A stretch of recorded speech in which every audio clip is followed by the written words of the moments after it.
Avoid micro managing your self. Micro managing എന്നതുകൊണ്ട് ഉദ്ദേശിക്കുന്നത് വേറൊന്നുമല്ല. നമ്മൾ എന്തെങ്കിലും ഒരു കാര്യം ഏറ്റെടുത്ത് ചെയ്യുകയാണെന്ന് വിചാരിക്കുക.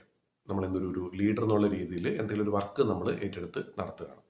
അപ്പം അതിൻ്റെ വളരെയധികം വിശദാംശങ്ങളിലേക്ക് കടന്നു ചെല്ലുന്നതിനെയാണ് മൈക്രോ മാനേജിങ് എന്നുകൊണ്ട് ഉദ്ദേശിക്കുന്നത്. എന്നുവെച്ചാൽ നമ്മുടെ താഴെ ഇപ്പോൾ ആളുകളുണ്ടെങ്കിൽ അവർ ചെയ്യുന്ന ഓരോ കാര്യവും ഓരോ മിനിറ്റ് അല്ലെങ്കിൽ ഓരോ മണിക്കൂർ കൂടുമ്പോഴും എന്തായി എന്ന് അവരോട് ചോദിക്കുക, അവരെ ഇറിറ്റേറ്റ് ചെയ്യുക, അങ്ങനെയുള്ള രീതിയിലുള്ള മാനേജ്മെന്റിനെയാണ് മൈക്രോ മാനേജ്മെന്റ് എന്ന് ഉദ്ദേശിക്കുന്നത്. അതിനെ ഒഴിവാക്കാനായിട്ട് എപ്പോഴും പറയാറുണ്ട്. കാരണം നമ്മുടെ താഴെയുള്ള ആളുകളെ അല്ലെങ്കിൽ നമ്മുടെ കൂടെ ജോലി ചെയ്യുന്ന ആളുകളെ നമ്മൾ ഇറിറ്റേറ്റ് ചെയ്യാൻ തുടങ്ങി കഴിഞ്ഞാൽ പിന്നെ അവർക്ക് ആ ചെയ്യുന്ന ജോലിയിലുള്ള ഫോക്കസ് പോകും എന്നുള്ളത് സത്യമാണ്. അപ്പം അതെപ്പോഴും ഒഴിവാക്കണം എന്നുള്ളത് ഒരു നല്ല മാനേജറിന്റെ ഒരു ലക്ഷണമായിട്ട് എപ്പോഴും പറയാറുണ്ട്. പക്ഷെ ഇവിടെ പറയുന്ന ഒരു കാര്യം എന്ന് വെച്ചാൽ നമ്മൾ ചിലപ്പോൾ നമ്മൾ തന്നെ ചെയ്യുന്ന കാര്യത്തിൽ അധികം ഡീറ്റെയിലേക്ക് കടക്കാനുള്ള ഒരു പ്രവണത ഉണ്ടാവും. അതും ഒഴിവാക്കണം എന്നാണ് പറയുന്നത്.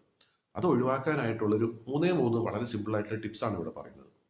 ആദ്യത്തെ കാര്യം പറയുന്നത് വെച്ചാൽ നമ്മൾ എന്തെങ്കിലും ഒരു കാര്യം ഏറ്റെടുത്ത് ചെയ്യാൻ തുടങ്ങിക്കഴിഞ്ഞാൽ അതിൻ്റെ ഡീറ്റെയിൽസിലേക്ക് കടക്കുന്നതിന് മുമ്പായിട്ട് ആദ്യം നമ്മൾ നോക്കേണ്ടതെന്ന് വെച്ചാൽ അതിൻ്റെ റിസൾട്ട് എന്തായിരിക്കും നമ്മൾ ചെയ്ത് തീർത്താലുള്ള ഒരു ഗുണമുണ്ടാവുക, അല്ലെങ്കിൽ അതിൻ്റെ ഔട്ട്കം എന്താണ്.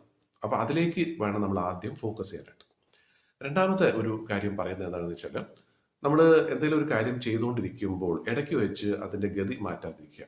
എന്ന് വെച്ചാൽ ഞാനിപ്പോൾ ചെയ്യുന്നത് ശരിയാണോ എന്ന് വിചാരിച്ചിട്ട് അതിനെ നിർത്തിയിട്ട് വേറൊരു കാര്യത്തിലേക്ക് ചാടാം.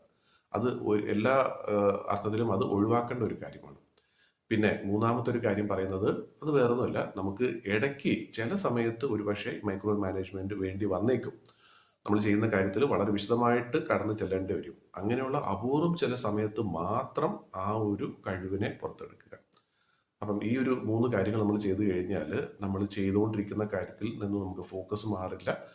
മൈക്രോ മാനേജ്മെന്റ് എന്ന് പറയുന്ന ആ തെറ്റായ ഒരു പ്രവണത നമുക്ക് ഒഴിവാക്കാനായിട്ടും തീർച്ചയായിട്ടും സാധിക്കും.